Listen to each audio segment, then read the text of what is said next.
I got to know from the Nazis before I was drafted, because we had Nazis in the neighborhood. Astoria was a very interesting place.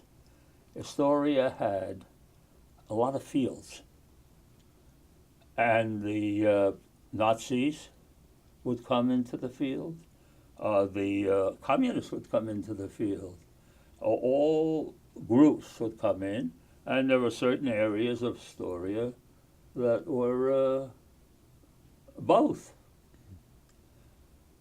But there was something else in Astoria which was the first time I began to really observe anything. And as far as the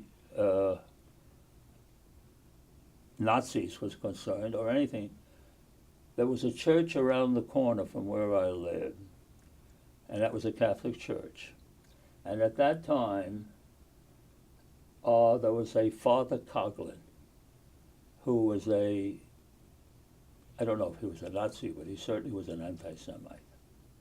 And he had a radio program and was influencing a good part of the country. And unfortunately, the head priest in the church around the corner was a great believer of Father Coughlin.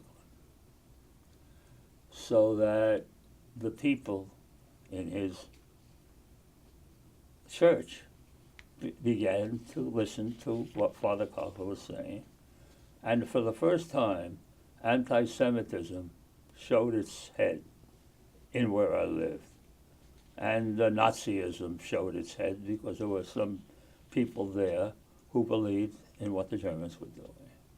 And that's when I got a taste of where we were at, more or less, as far as the war was concerned. They came to my father, when he owned the store, and said to him, my father was 5'7", and he was all muscle. And what he did, he picked up 100 papers at the end of the week. He'd have 100 papers to draw for the weekend. And he put it on his shoulder and took it from the truck and put it in the store. This little guy, 5'7", all muscle. So when the Father Coghlinites came around, they started to say, you got to stop selling the Fly Height and the Daily Worker. He says, what do you mean? I'm in America. What do you mean I stopped selling? They said, you better stop selling. He had an iron pipe behind the counter, and he says, you come and tell me to stop selling, we'll talk to each other. And he had the iron pipe in his hand. And he sold the Daily Worker and the Fly Hat.